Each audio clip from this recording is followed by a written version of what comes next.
శ్రీరాముడి పయనం ఎలా సాగిందో ఈ వీడియో ద్వారా తెలుసుకుందాం రండి. మంగళప్రదము శ్రీరాముని పయనం, ధర్మ ప్రమాణము రామాయణము అంటూ ఆదిపురుషుల ఒక చక్కటి పాట ఉంది. ఈ దేశంలో రాముడు నడయాడిన జాడలు కోకోళ్ళుగా ఉన్నాయి.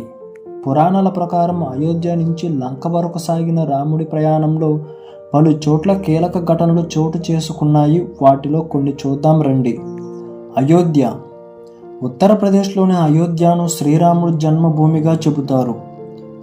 14 ఏళ్ల వనవాసానికి సీత లక్ష్మణుడితో కలిసి ఇక్కడి నుంచి బయలుదేరాడు శ్రీరాముడు.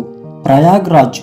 గంగానదిని దాటి వనవాసం ప్రారంభించే ముందు శ్రీరాముడు ఉత్తరప్రదేశ్లోని ప్రయాగ్రాజ్లో ఉన్న భరద్వాజ్ మహర్షి ఆశ్రమానికి వెళ్ళారు. మహర్షి ఆశీస్సులు తీసుకున్నారు. చిత్రాకూట్. మధ్యప్రదేశ్లోని చిత్రాకూట్లో శ్రీరాముడు, సీత, లక్ష్మణుడు కుటీరం ఏర్పాటు చేసుకుని కొన్నాళ్ళు జీవించారు. దశరథ మహారాజు మరణ వార్తను రాముడికి భరతుడు తెలియచేసింది కూడా ఇక్కడే. దండకారుణ్యం. భద్రాచలం సమీపంలో సబరి నదిని దాటి ప్రస్తుతం ఛత్తీస్గఢ్లోని బస్తర్ జిల్లాలో ఉన్న అరణ్యంలో రాక్షసులు, మృగాల మధ్య కొన్నాళ్ళు సీతారాములు, లక్ష్మణుడు నివసించారు. పంచవటి.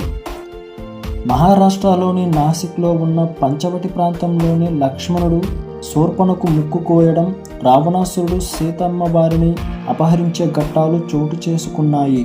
లేపాక్షి. సీతను అపహరించుకుని వెళ్తుండగా రావణాసురుడితో జటాయువు పోరాడింది. ఆంధ్రప్రదేశ్లోని లేపాక్షి ప్రాంతంలోనే ఇక్కడే రాముడికి సీతమ్మ అపహరణ గురించి జటాయువు వివరిస్తుంది. హంపి. కర్ణాటకలో ఉన్న ఈ హంపిని ఒకప్పుడు కిష్కింద అని పిలిచేవారట. ఇక్కడే రాముడు హనుమంతుడిని కలిశారు. వాలితో పోరాడి సుగ్రీవుడికి రాజ్యం దక్కేలా చేశారు. రామేశ్వరం. తమిళనాడులోని రామేశ్వరంలో రాముడు లంకపై యుద్ధానికి సిద్ధమయ్యారు. ఇక్కడే శివలింగాన్ని ప్రతిష్ఠించి పూజలు చేశారు. ఇక్కడి నుంచి వానరుల సహాయంతో రామసేతును నిర్మించి లంకకు చేరుకున్నారు. ఓకే ఫ్రెండ్స్, ఈ వీడియో మీకు నచ్చినట్లయితే please subscribe to my channel. Thank you for watching.